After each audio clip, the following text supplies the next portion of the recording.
Assalamualaikum warahmatullahi wabarakatuh. Perkenalkan, nama saya Alvina Putri Damayanti dari Reka 11 kelas C25E. Saya akan menjelaskan materi tentang panorama dan kompas dalam pramuka. Adapun pengertian panorama, panorama adalah pemandangan luas yang dapat dilihat dari satu tempat seperti gunung, laut, sawah, atau kota. Dalam kegiatan pramuka, panorama sering diamati saat berkemah atau menjelajah alam untuk mengenal kondisi lingkungan sekitar. Adapun fungsi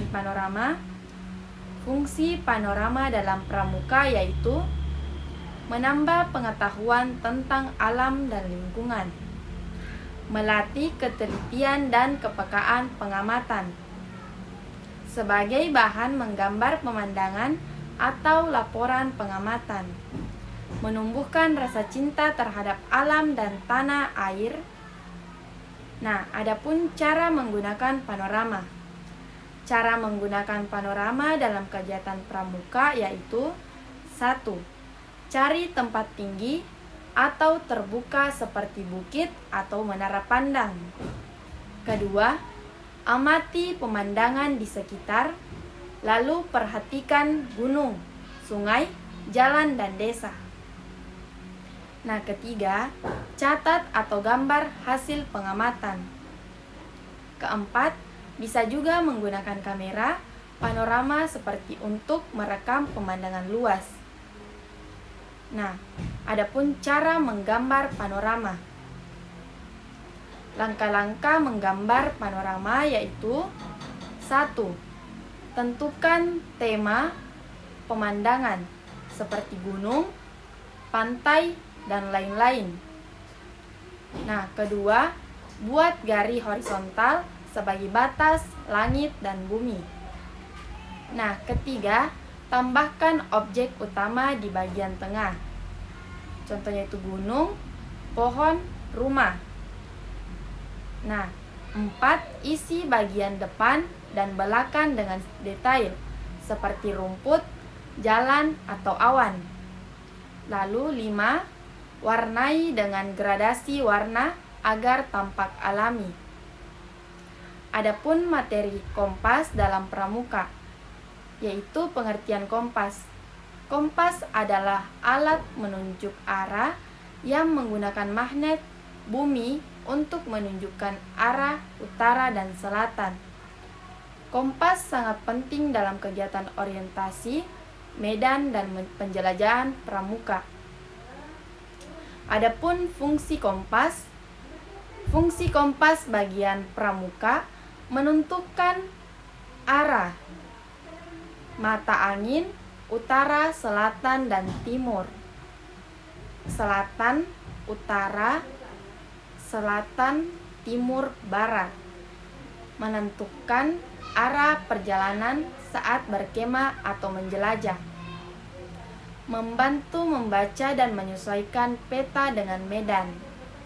Mengukur arah atau sudut asimut suatu tempat. Bagian-bagian kompas yaitu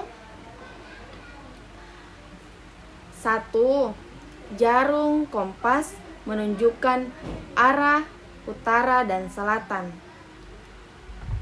Kedua, rumah kompas, tempat jarum berada. Nah, ketiga, skala derajat, yaitu lingkaran angka 0 hingga 360 derajat untuk mengukur arah. Nah, keempat itu garis penunjuk indeks line. Nah, kelima, tutup dan kaca pembesar, melindungi serta membantu pembacaan. Nah, kedelapan yaitu cara menggunakan kompas. Letakkan kompas di tempat datar dan jauh dari benda logam. Biarkan jarum bergerak hingga berhenti. Lalu, arah ujung merah jarum menunjukkan utara dan putar rumah kompas agar tanda N sejajar dengan ujung jarum. Lalu baca derajat arah yang diinginkan, misalnya arah perjalanan ke timur 90 derajat.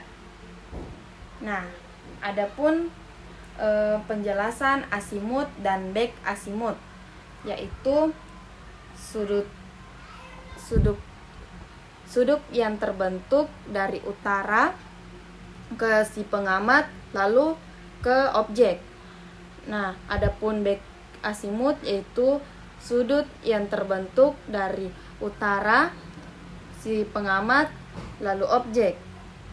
Nah,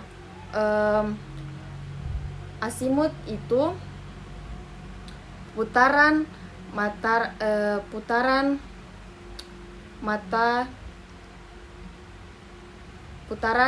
jam arah jam berputar, sedangkan back asimut itu sebaliknya dari asimut, yaitu kebalikan dari asimut yang mengarahkan putaran jarum jam. Adapun cara menghitung derajat yang diambil itu, contoh dari asimut diambil 30 derajat. Nah, kurang dari 30 derajat kita tambah jadi 180 derajat.